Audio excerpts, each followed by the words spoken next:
Engineered Math Random Solve Problem number 14. Find the area of the trapezoid. Yan, so meron tayong trapezoid. Hanapin daw natin yung area niya. May mga given dimensions. So ano ba yung area ng trapezoid? 'Di ba? Ang formula niya is area is equal to 1/2 times the height times base 1 plus base 2. So, pwede nating i-consider dito yung dalawang base. Ito, let's say, si base 1, si 10 mm, tapos base 2, yung 15 mm. Tapos ito yung height kasi perpendicular sa dalawang base. Let's say H. Kaso, hindi given yung H, no? Paano natin mahanap yung H? So, kapag nag-draw tayo ng height ulit dito, kakopy ko dito. Yan. Makukuha ko tong side na to.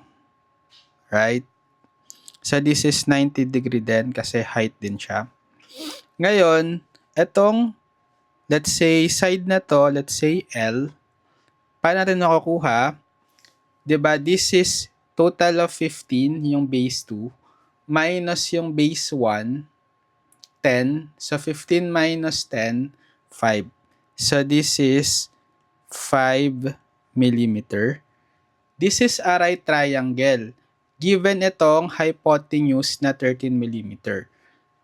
Tapos, itong isang leg na nakuha natin, 5 mm. Makukuha natin yung isang leg na H using Pythagorean theorem. Diba? So, using Pythagorean theorem,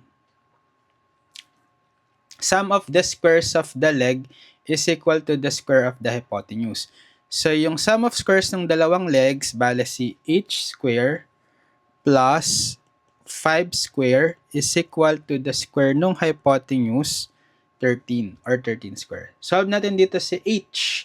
Transpose si 5 square sa kanan, so magiging minus 5 square.